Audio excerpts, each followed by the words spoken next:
very important. And then the third thing that I would note is Justice Roberts gave the first part of the swearing in. They took two oaths, and he administers the first oath. And what I thought was Justice Roberts is now the most irrelevant Chief Justice probably in the last 100 years. Well, let's go deep. I've turned it on. We're live now. And we'll get into that right away. I'm Al McFarlane. Welcome to the Thursday edition of Conversations with Al McFarlane. Today is Thursday, June 30th, 2022. And I'm pleased to have colleagues and friends on board to discuss critical issues today. The thing that is top of mind for many of us, I think for you as well, who are listening or viewing, ought to be the swearing in a few minutes ago of Justice Ketanji Jackson-Brown to the U.S. Supreme Court. But we're also focusing, from my point of view, on the Roe v. Wade decision and also the court's recent action on guns affecting New York, I believe. Also, we're all focused on the hearings that happened this week. The hearings being chaired by Congressman Bennie Thompson, focusing on the insurrection of January 26th. So January 6th. January 6th, that's right. Thank you, Yusef. Let me start by welcoming you, Yusef, and you, Burnele, Venerable Powell, and you, Brenda Lyle Gray, to the program, and ask each of you to, starting with you, Burnele, weigh in, as you were already on top of mind, and we'll pass the conversation around, and others should join us as well. I was saying that I watched the swearing in and was struck by a variety of emotions. First, overwhelming gratification that Justice Jackson has been appointed. I think that she is more than qualified, and indeed, I think that she comes on the court at a time when she is more deserving to be on the court than the court is deserving to have someone of her esteem. But this was a great moment for the country, the first Black woman on the Supreme Court. I hope she won't be the last. But there were also some other people involved in that swearing in. Justice Roberts gave the first oath, and Justice Stephen Breyer gave the second oath. But with respect to each of them, I was struck by the fact, first of all, that Ketanji Brown Jackson is she was a clerk of Breyer. And so there was another symbolic kind of passing of the torch taking place. I think that Stephen Breyer has been an excellent member of the court, but on a court that has been shifting radically towards the right, I think that his talents were, in the last few years, wasted. The third person who was involved was the center of my third kind of set of emotions, and that was Chief Justice Roberts. I think Chief Justice Roberts is now the most marginalized, insignificant Chief Justice that we've had probably in the last 100 years or so.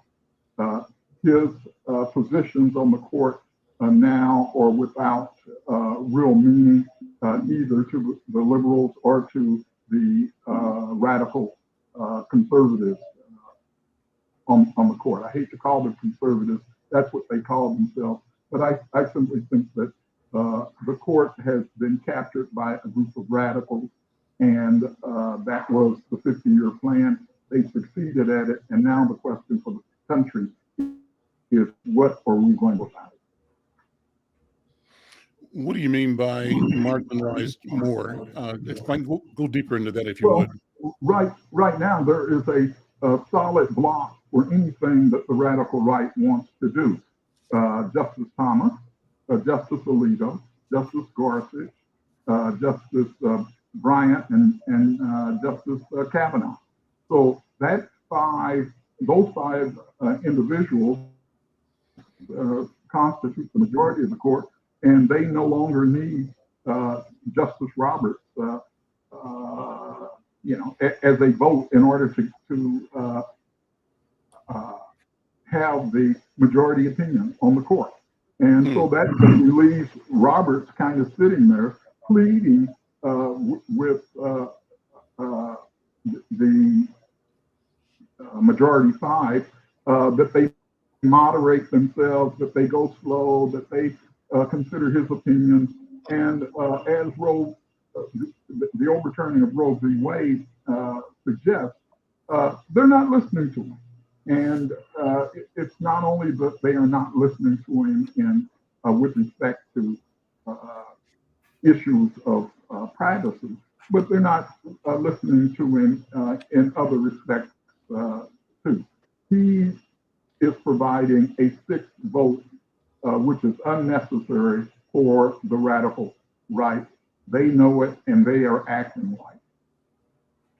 Where do you see the logical movement or path for this new ultra-conservative majority? What can we expect? Unfettered, unchallenged, unchallengeable, except by restructuring the court. How far can they go? How far will they go? Well, an activist court can do a lot of damage. Today, the court, and I apologize for not having the name of the opinion, but today the court came down with an environmental law opinion in which they concluded that essentially the Congress has been delegating too broadly to agencies, and that, for instance, in the environmental area, that the court could not look at some very technical, complex technological, scientific issues and say, we will set the parameters and then we will allow the agency to handle the details. That has been the approach that the court has taken, certainly for the last 50 or so years. And today the court, on its last day and on Breyer's last day, Breyer was an administrative law expert, by the way, before joining the court. They gave Justice Breyer a going away present, and that present essentially said, we, the court, are now going to take responsibility for deciding which issues the agencies ought to be able to be delegated the responsibility of handling the details for. We will decide, not the Congress, whether the matter is a matter that should be ground out in the Congress, or whether it can be passed on to an agency so that the agency can apply their technical expertise to it. That's a radical shift. And what it means is that when it comes to the big issues, the really tough issues, such as, for instance, how much carbon we should have in our atmosphere, how much should be released by companies, the court is now saying that Congress has to set those kinds of details. And if there's a need for some change because there's been a new scientific breakthrough, there's been better data available, then the Congress has to go back and rewrite the law. It can't simply say to the agency, you have expertise in this area, we don't. And what we are delegating to you as an agency is the responsibility for staying within these guidelines. The court says, no, we'll decide whether and whether and how wide and how detailed those guidelines have to be. And if it doesn't satisfy our sensibility, we are going to strap the law down and force Congress to have to legislate, negotiate about it. The problem is, though, that some of these issues are so economically and politically charged that Congress knows that it cannot regulate them on a day-to-day basis. That's why it set up the agencies in the first place. So it wouldn't have to try to regulate on a day-to-day basis. As you see this court developing its legs led by this ultra-conservative majority, what's going to be the impact on things that we kind of have held and taken for granted? The progress in voting rights, for example, in human rights, the progress in, let's talk about Roe v. Wade, what that means as a standard or a signpost of where the court will go. But things that we have become accustomed to. I heard, I think, Vice President Harris say for the first time the court is taking away people's rights. That's a new experience. So what do you think? Well, I think the first thing that we have to understand about Dobbs v. Jackson is that it did not simply end the right, a woman's right to have an abortion. What it did was that it removed women from the protection of the constitutional right to privacy. Look at it this way. Let's suppose that a man has an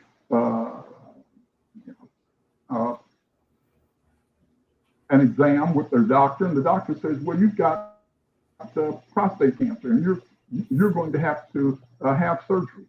Could you ever imagine that we would put to a vote in every state the issue of whether a man could have surgery on their prostate on the grounds that, well, that has to do with reproduction and the potentiality for a child? We would never do something like that. But yet the court has said that with respect to women, that when they consult their doctor, and they and their doctor decide what the course of treatment ought to be for their health and that health broadly. No, you don't have that right. Today, as a result of Dobbs v. Jackson, women are less equal and therefore less free in this country than they were before the court handed down its decision. And worse yet, while the court tried to temporize and caution, oh, we are not trying to take privacy rights away. We are simply saying that unless the right is firmly implanted in the history of the country, then it can't be held as a privacy right. Well, think about what that means. What that means is that all of the rights that have been recently, meaning in the last 50 years, are articulated as protected by the right of privacy are now in jeopardy. That would include the right to birth control. It includes the right to marry who you want. It also includes miscegenation law. And the court said, well, no, we're not going to extend this decision to those areas. This decision only stands for how we deal with the question of an abortion, which involves human life. Well, that makes no sense at all. And as the minority said in dissent, you may say that the doctrine that you're handing down today doesn't go beyond abortion. But that doesn't mean that the theory behind the decision that you hand down today won't be applied in other areas. And of course, in particular, I think it was Gorsuch and Kavanaugh both said, "Well, no, we're not going to take it that far." But guess what? Justice Clarence Thomas was clear in the way that he has been clear for the last 24, 25 years. He has been without restraint in terms of laying down a black letter law principle and saying that this black letter law principle should be applied across the board in all areas.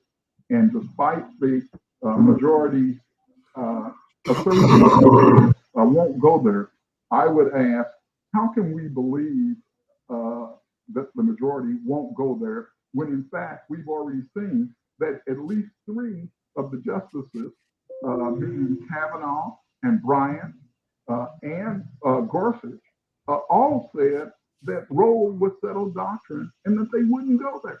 Yeah. If they lied about that or misrepresented about that, however way you want to see it, how can you trust them on an issue such as this?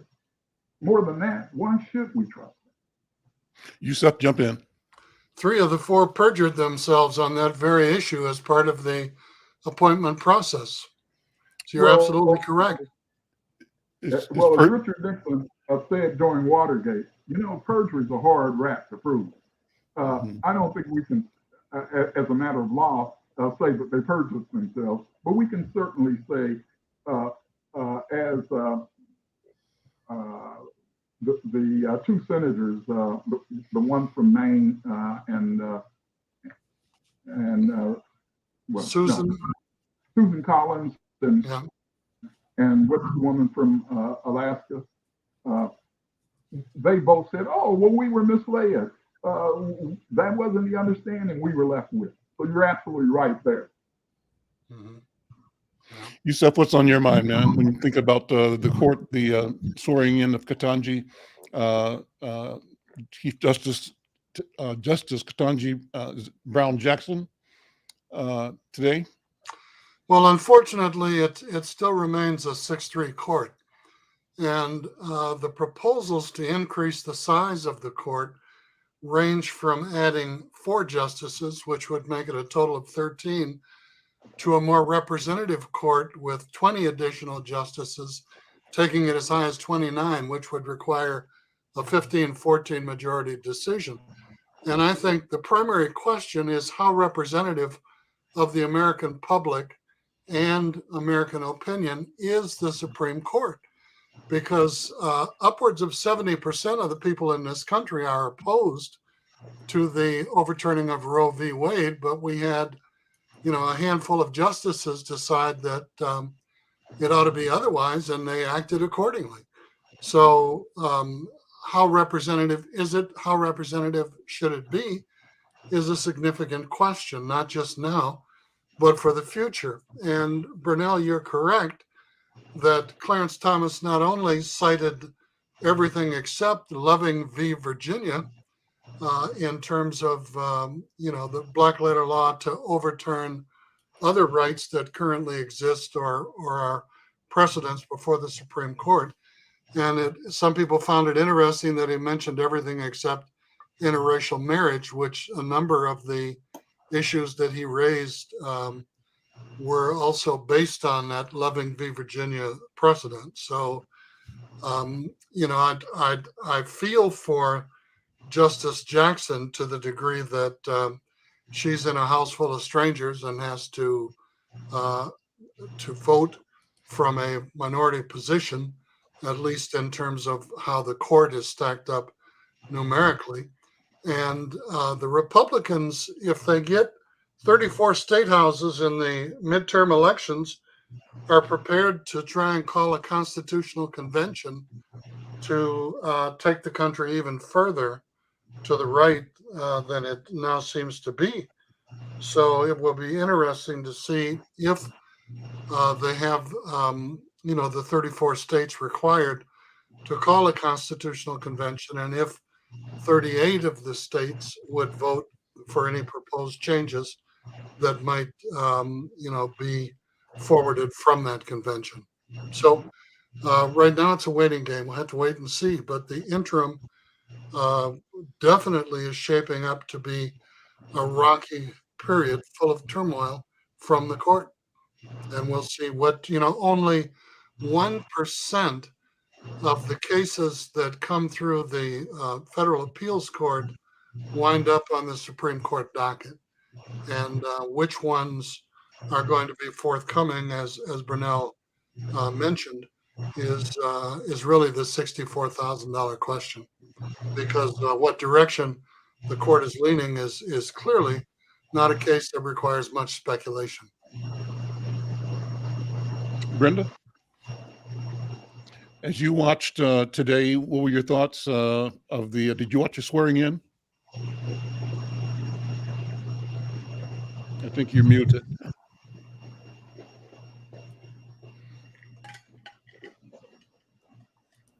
There you go. Did you watch the swearing in, Brenda? I did, and it is historical, and I'm very, very proud of her. But we need to pray for her. We really, really do. She's facing immigration, affirmative action, voting. I mean, she's got all of these issues.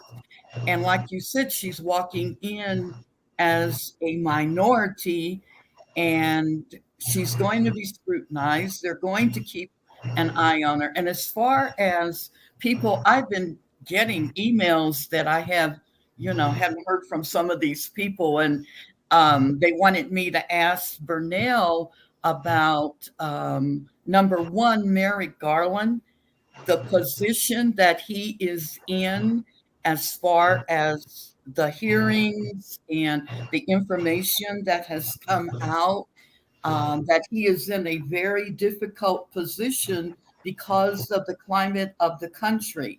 If Trump is convicted, then you've got his followers that have been threatening another uprising. And they said that the Adam Kissinger or whatever, that this was the beginning. You've got people afraid of what's going to happen. You've got credibility as far as the court, because it's chipping off their credibility day by day with decisions and with what is coming out. But one thing that we really have to look at is Trump has a following that is adamant in the fact that they're going to go right, and even over the cliff. So I don't know where the Department of Justice hits. And another one of my students asked about Biden and what it meant by codify, and the position that he's in as far as Roe versus Wade. Could he do that with an executive order? So that was another question. So, people are, number one, they're watching this show, a lot of people who want to get trusted information. So kudos on that, Al, because they really do appreciate it. So I don't know. I'm just stuck. It's just sad to me. And the witness tampering. Could that be? That was another question. Could that be proven if they were able to trace the phone calls? So I think, it's just a multiplicity of concern, anger, because when you think of those people with guns heading to Capitol, they meant to have bloodshed. And there's no question. So I don't know. Burnele, maybe you'll respond to some of the things raised. The chat here says a person who's identified himself or herself as risky opinions says the January 6th hearing is just a Democratic political theater, or it's just Democratic political theater, and that the majority of Americans don't care. So that's one comment that someone has made. You can respond to that as well. Well, I'm laughing before I even have a chance to verbalize. And the reason I'm laughing is that the hope of the Republican Party and the hope of Fox News was that there would be a hearing that nobody would watch, and that would kill this matter. But the fact of the matter is that millions upon millions of Americans are viewing the hearings in real time, and millions more are viewing the replays of the hearings and the commentaries about the hearings. And as someone recently commented, it's almost as though we are watching a television series drama. And we can't get enough because we are waiting what's going to happen in the next, to see what's going to happen in the next episode. So let's talk about what kind of pressure this puts on Merrick Garland, which was one of the questions that Brenda's students were. Absolutely. I think that the short answer is the pressure that it puts on the Justice Department is almost too strong to be measured. Think about it this way. We want a Justice Department that is beyond politics, that is beyond being used as a tool by the president or whoever the incumbent administration is, or whoever the dominant party is in the Congress. We want the Justice Department to be able to act independently.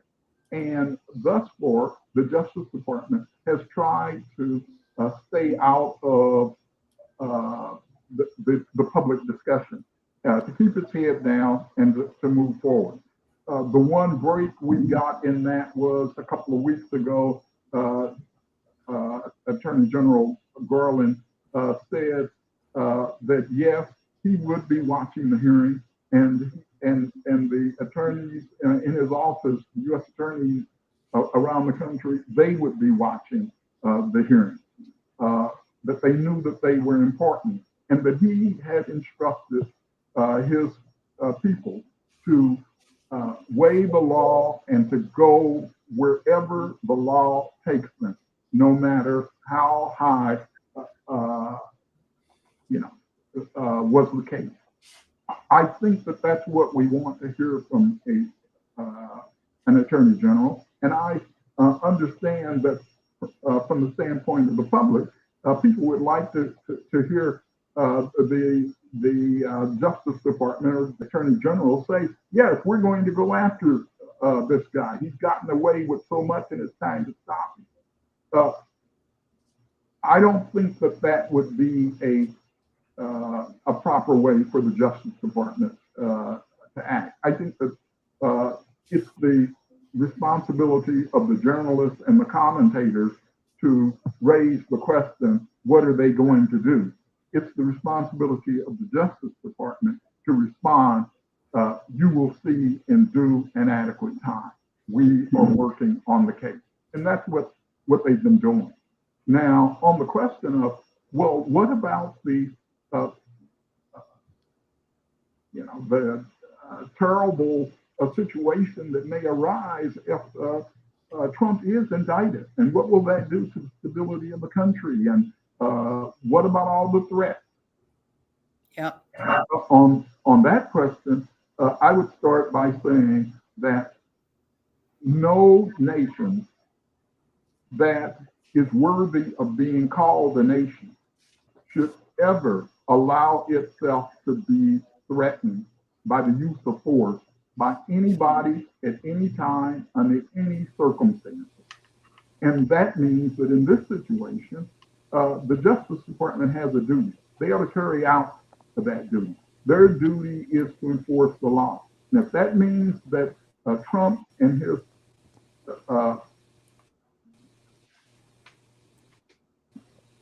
acolytes, I'm trying to find a neutral term for it. If that means that Trump and those around him who have assisted him are in a situation where probable cause exists to believe that they have committed a crime, and the Justice Department believes that they not only have committed a crime, but, and here's the second standard for the Justice Department, that they have a case that they can win. If those two criteria are met, the Justice Department ought to move against Donald Trump and anybody associated with him, and they ought to find themselves in a court of law forced to defend themselves. They ought to be prosecuted to the fullest extent of the law, and I put no qualifications on that. Burnele, that's come up several times, and they're saying, how can you prosecute the Proud Boys, the Oak Ridge Boys, all of these people that are going to do jail time, but you won't, right now step up to the one person who created it all? And I think the big shock was that they did have guns. They did have weapons. They went up there to kill. Well, that's been the big conversation, on CNN early in the morning. How can you not do something to him when these people that followed his instructions are going to jail? Some of them. Yes, but remember,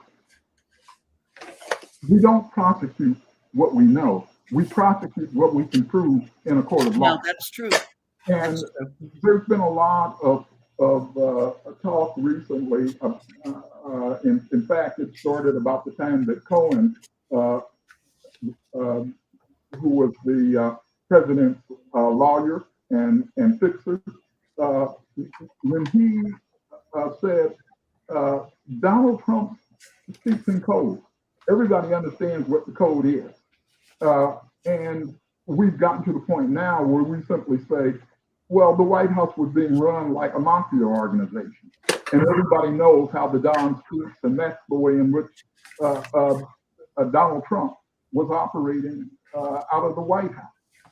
What that means is that Donald Trump has taken made every effort to make sure that the people around him, quote unquote, aren't going to rat him out.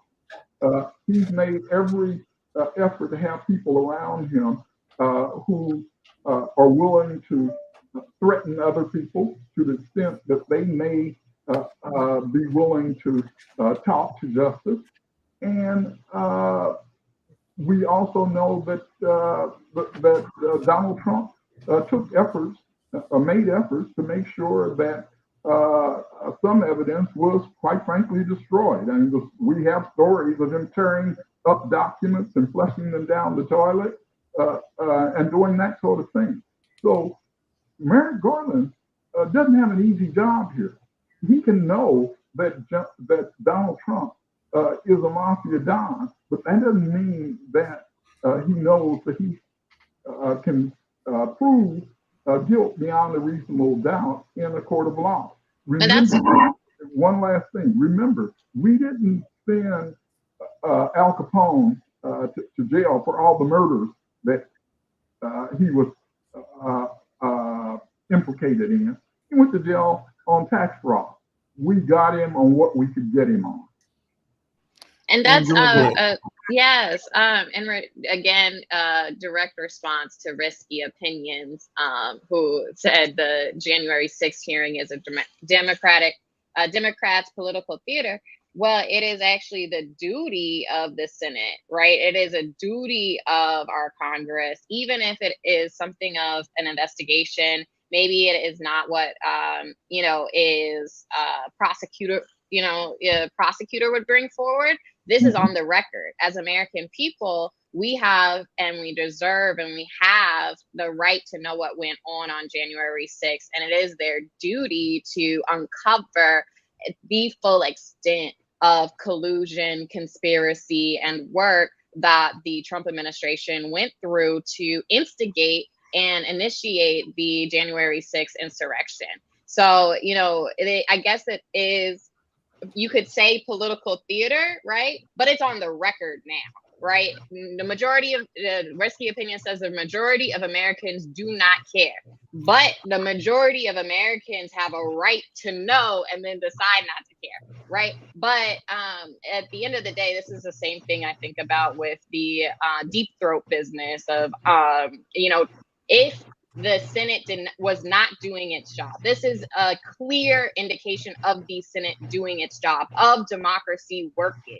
And I understand why people want to say this is political theater, but this is their job.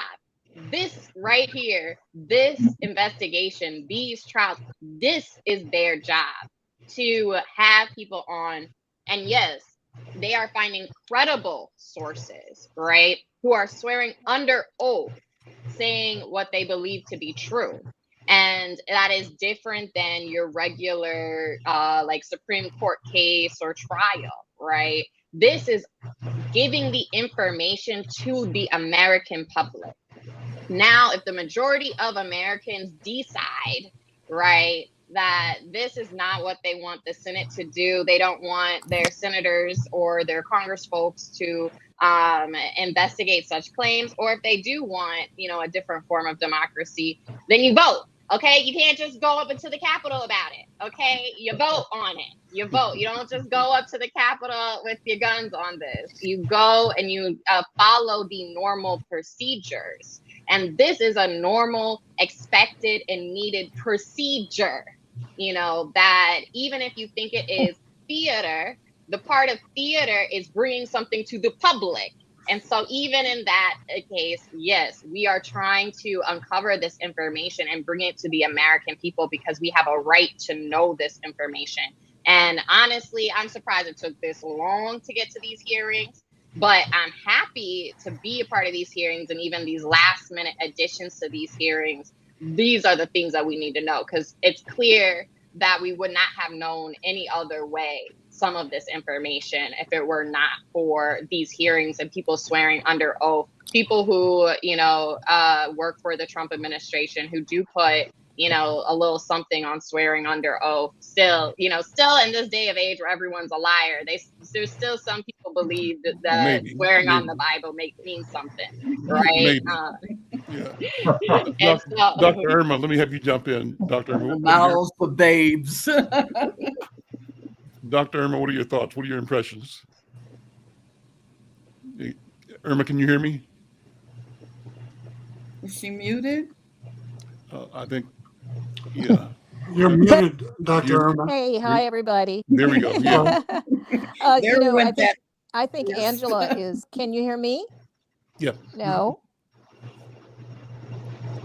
I'm not. We can hear you. Here. I'm calling you from Mobile, Alabama. We can hear you, Irma. We hear you. Okay. So one of the things that comes to mind to me, I think Angela and Burnele, you keep reminding us of the rule of law, of what is possible under the law. And Angela, I think you hit on an important point. Somewhere along the line, the American people under the last administration have forgotten what democracy is supposed to be about. Mm-hmm.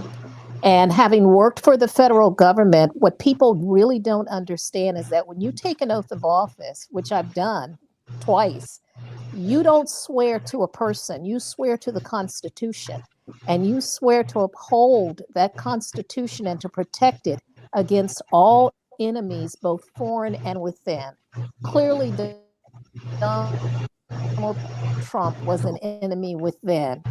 But because of how he performed his political theater, and I think we have to be very cautious about invoking terms that are used to really dismiss and denigrate. This is not political theory. This is democracy at work.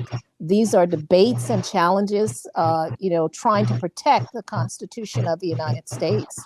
And I think, people need to understand how seriously those who work in the government, even if they're working for someone they don't agree with, the extent to which they believe in that oath of office.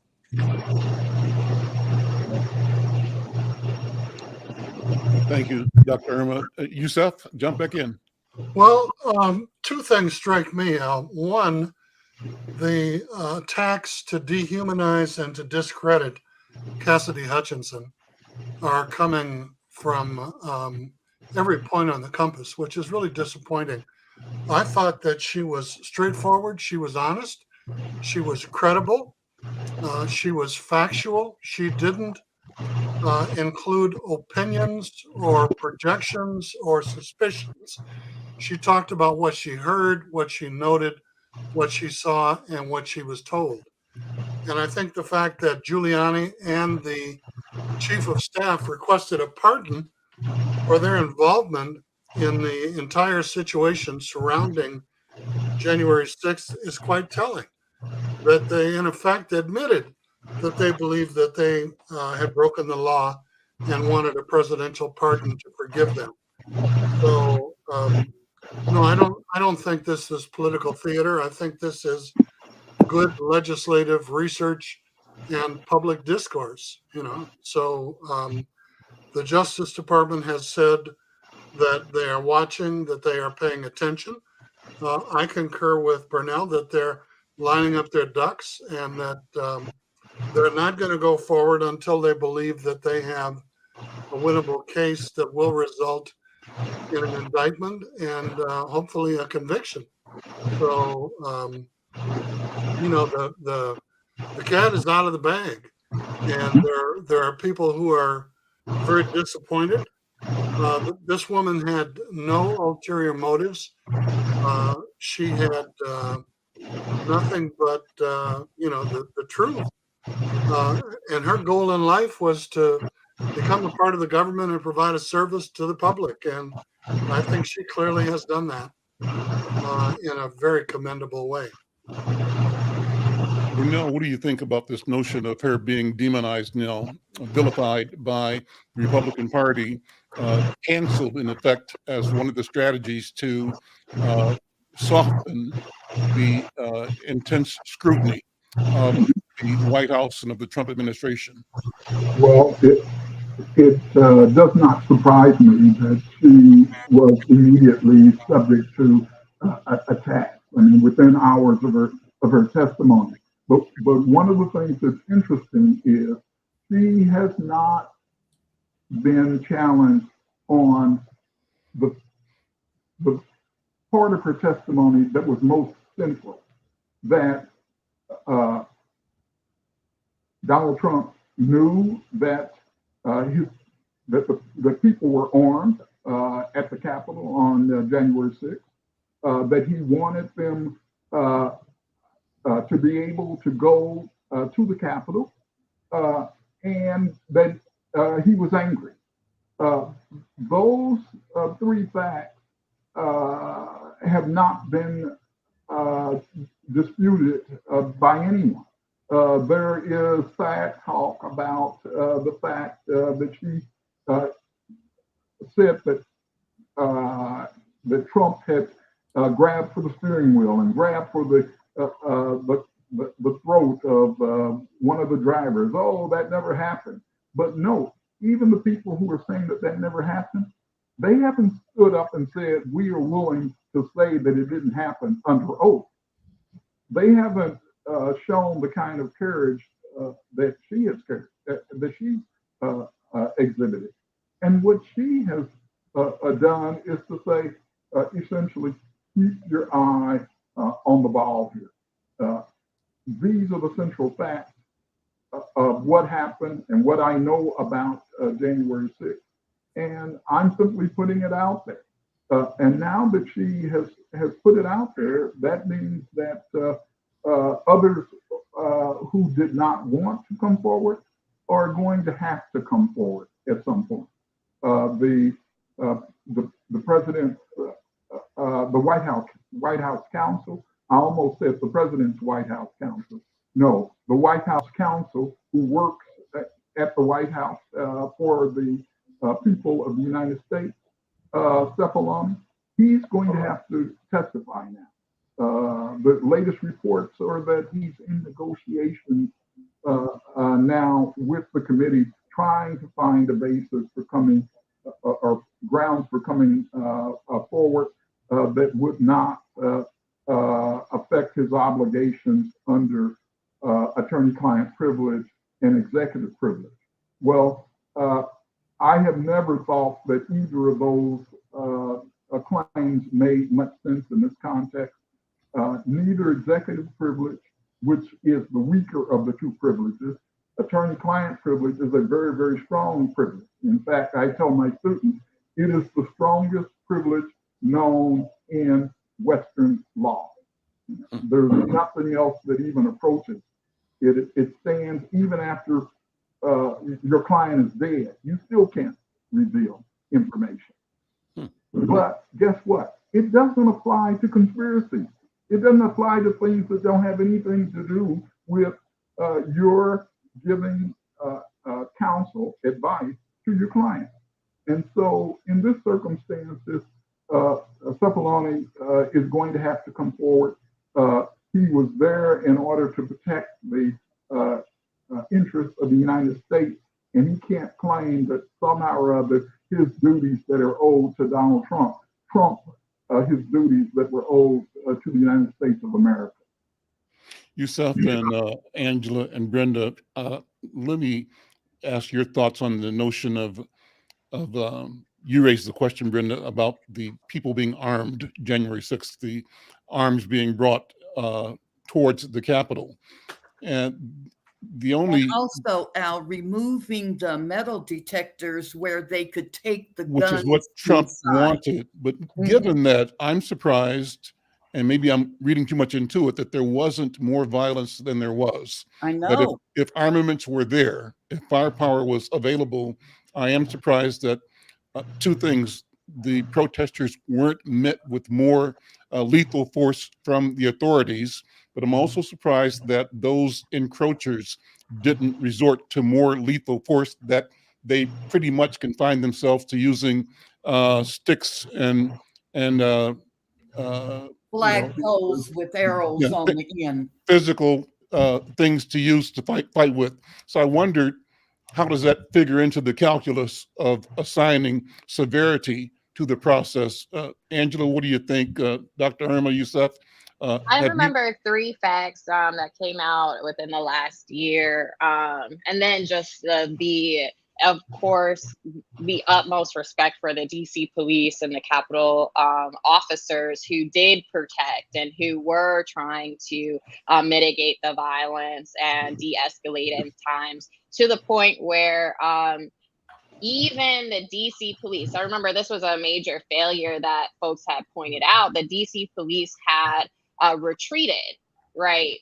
There was a moment when the DC police had retreated when the insurrection was coming upon the Capitol. But then, came back, with their officers. So, that is one thing of, to say maybe the tactic preparation wasn't to what it needed to be. It seemed like the folks who should have been here. Oops. We lost you. Yusef, go ahead.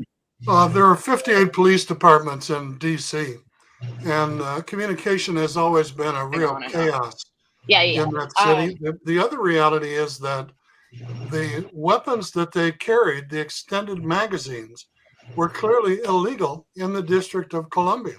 So they violated the law just by their simple presence, okay? And the fact that they then went to the Capitol for the insurrection, let's remember that 3 people died in that insurrection, and I think we tend to gloss over or omit that a lot of times in looking at the the severity of the total incident. The other reality is that the Capitol Police were successful in allowing the vice president, the members of the legislature of Congress, to go into secure locations before the building was entered, because people entered the building with those weapons, with a gallows prepared outside, chanting, "Hang Mike Pence," and the president himself saying, "Those people have got the right idea. I don't have a problem with that."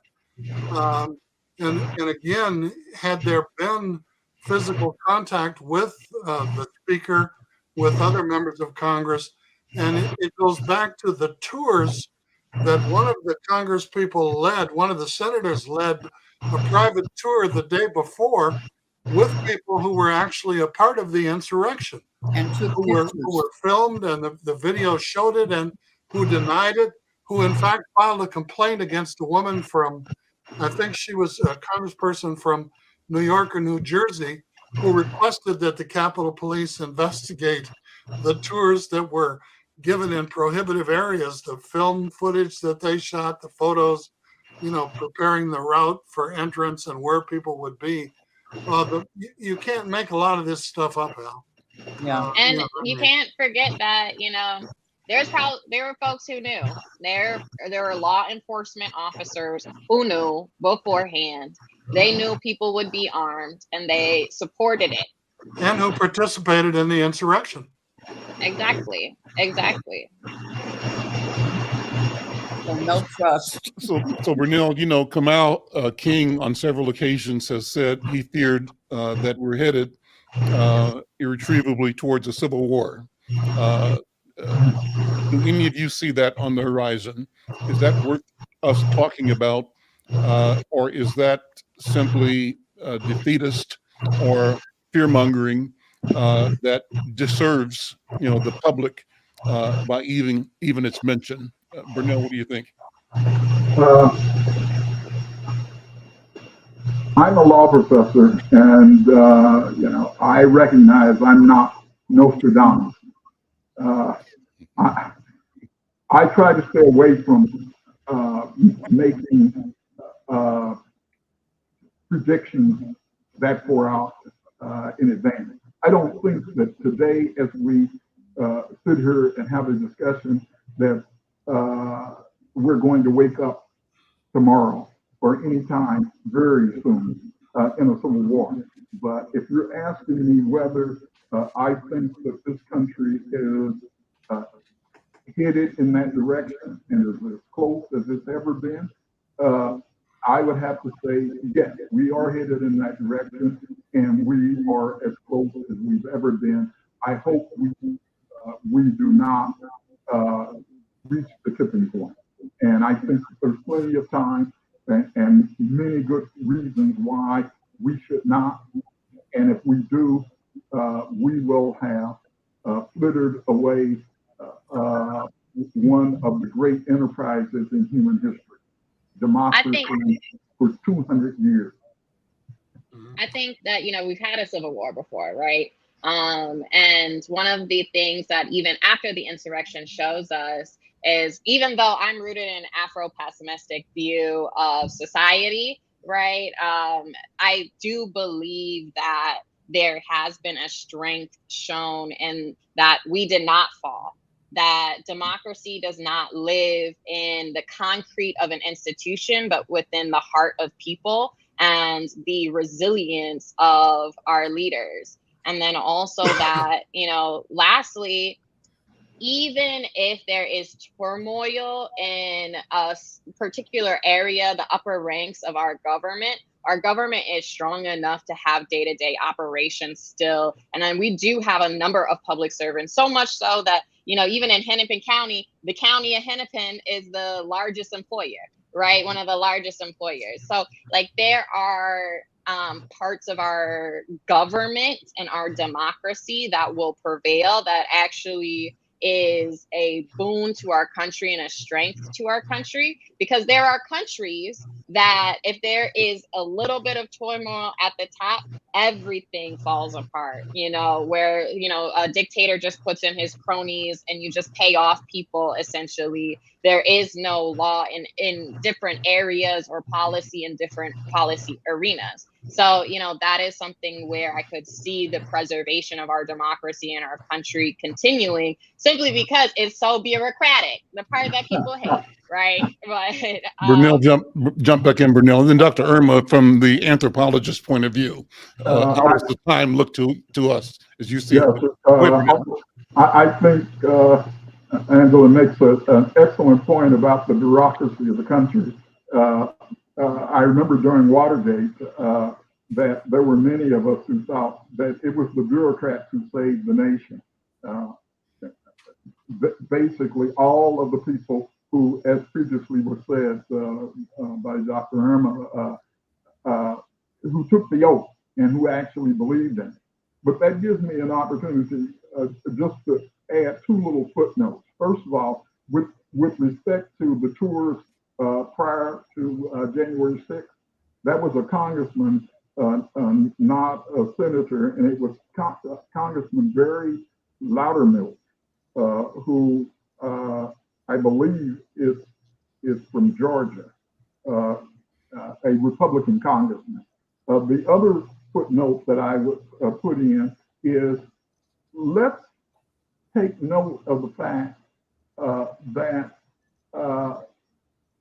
it's this young woman who stood up, Candace Hutchinson. Cassidy Hutchinson. Yeah, she has been like a number of women in the course of this big investigation. She believed in the principles that she took the oath to uphold, and she's acting like it.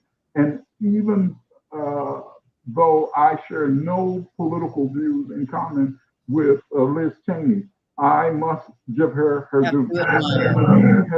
She has walked the walk, stood up and said, this is wrong. These are not the principles that the country is founded on. These are not the principles that that so many of us have bled for. And I draw the line here. It simply underscores a suspicion that I have. The people who are devoted to hateful things in this country, they hate two groups. They don't want blacks in the room, and they don't want women in the room. Irma, what are your thoughts, observations?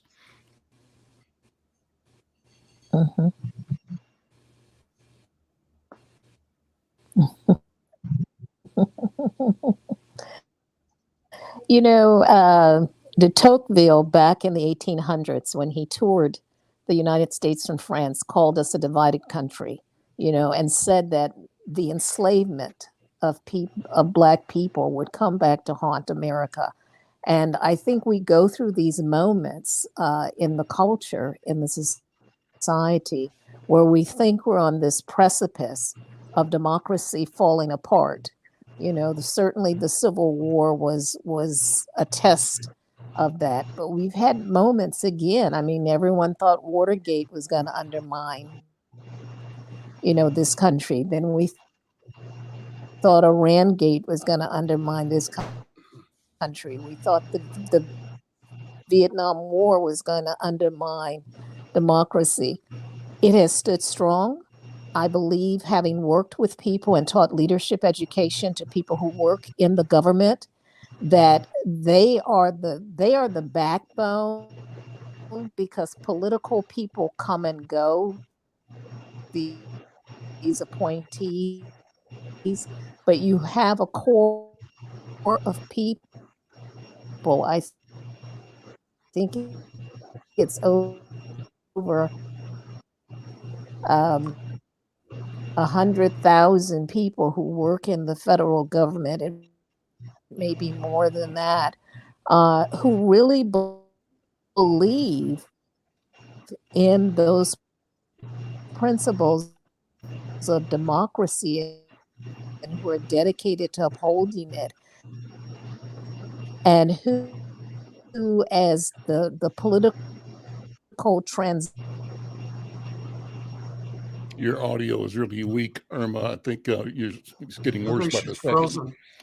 Yeah, Yusef, we have to wrap up. Why don't you make a closing statement here, and Burnele and Well, Brenda and Angela. Al, you and I have a mutual acquaintance who rides public transportation, and he was on the bus recently and struck up a conversation with a young white female, and she asked him, he's black, obviously, if she could ask him a personal question, and he said, sure. And her question was, do you know white people who will hide you in their basement when the race war starts? So I think it is an issue that is on the minds of an increasing number of people within our country. And whether it becomes a reality or not, we can certainly hope not, on the one hand, but on the other hand, I agree with Burnele. This country is more divided than it has been at any period, in at least the last 75 years. So there's a great deal of healing that's necessary, and I think that that the adage is that the truth will set you free, and I think that the House January 6th committee hearings are uncovering the truth, and our country is going to have to deal with them. Brenda, any comments, observations? No, and thank you, Burnele, for answering some of the questions, because young people are watching.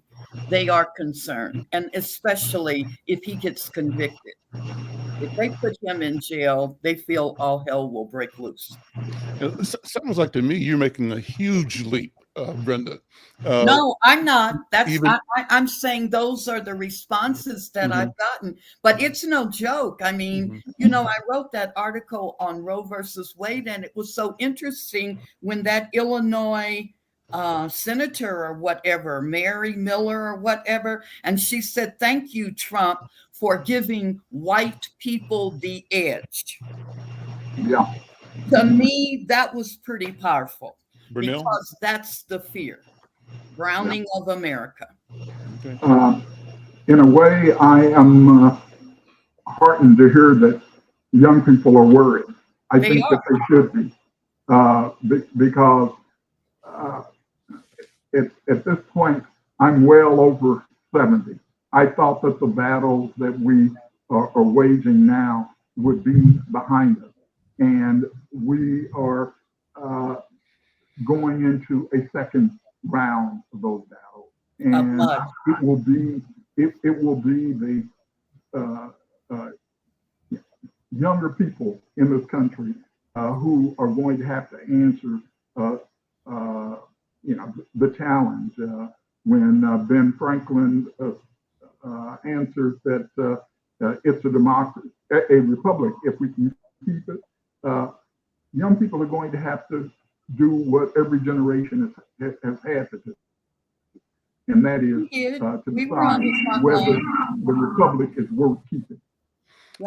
Dr. Irma, and I think, I think to that extent, Cassidy's testimony, is kind of like a shining signal to them that this is serious business, and however you enter that political space, you also are responsible for upholding those principles of democracy. And of course, they're going to castigate her and try and denigrate her, because that's what they do with women anyway. But I think her youth and the way in which she stood her ground is going to be an example that will go down in history to that extent, and hopefully will serve as a reminder to millennials and others, that this is your responsibility as well, not just those of elders and senior folks, but of the millennial generation as well. And that's who's speaking, Dr. Irma. They're the ones, and the TikTok generation after them, because Angela, you get the they're final word. becoming informed. I agree, and I would say, in the words of Leslie Redmond, don't complain, activate. right? Don't complain about the problem, become the solution. And what we've seen, even with the January 6th insurrection and afterward, is that our democracy in our country is not just a physical boundary, and it's not just a place, it is our people. And learning how to perpetuate structure and equality is going to be our task as a generation. And that does not, we need to also see here that in this case that hearing like this is how democracy needs to work. And knowing these structures is important. If you want to change that structure, you then need to be an expert in what already exists. And so, I think unfortunately our generation grew up in a very unstructured time. The structure was very normalized, so we didn't see how functions of government really operated. But now that these functions are kind of falling apart, if you are ready to be a fighter, it's, our right to fight for our freedom. It's our duty to fight for our freedom. It is our duty to win. And Sada Shakur, it is our duty to win. But then also it is our duty to build a reality beyond destruction, right? So that's what being a solution is. It's not just saying we're going to tear it down, but also what are you going to build in its place? And we need more experts in building than we need in tearing down and destruction right now. Wonderful conversation. Before we close, anybody got a book they're reading that they want everybody else to pick up and read? I learned about a new book this morning. It's a series. It's called March. And it's this young man that did 3 books, and they're like comic books, but they're on the life of John Lewis. And it's all illustrated in comics. And I just thought it was I can't think of his name. Soledad O'Brien had him on. And it's amazing what he did. He interviewed him and he put all of this together, and it was really powerful. And I said, boy, what a series for young people in the classroom, and the reading power of it. So it's called March, and I just can't think of the author of it. Thank you, Brenda. Anybody else with a book recommendation or reading? Yes, I like Wake, the hidden history of women-led slave revolts by Rebecca Hall. And this is also a graphic novel that talks about Rebecca Hall. She's a professor and a lawyer, former lawyer who then became an archivist and uncovered hidden histories of women-led slave revolts in the Americas. Great graphic novel. There's a 2-part series on the A&E channel on cable on the history of Black comedians and their right to offend, beginning with Dick Gregory in the 1950s. And it's very informative. There's a lot of precious footage, interviews, family members, commentary, and it's very well done. Worth watching. Irma, go ahead. Yeah, I would also encourage people to, if you haven't watched it, the American Masters PBS on Lorraine Hansberry. And that's gotten me to go back and look at the biography that Noela Rooks did of her. But she was a very powerful person and a very outspoken, advocate of Black rights. And I don't think people give her enough credit, not only for what she did as an artist, but also what she did as an activist. Anything, Burnele? Recommendation? I'm not offering anything new this week, so I'll take a pass. I'm still trying to work my way through the summer. Listen, thank you all. Great conversation. We'll continue it. Thanks to Risky Opinions. He's been posting an avalanche of comments. I'll just read some. He says that he talks about the Secret Service willing to testify against Hutchinson. Someone tell Burnele that cable news is slow to report anything by using the internet. Okay, so he's heard that. And he's also got a book recommendation. Stop being so emotional. Okay, all right. Well, Risky Opinions, thank you for your comments, and we'll see everybody next week. I'm Al McFarlane. Take care. Stay safe. It was Take care. great.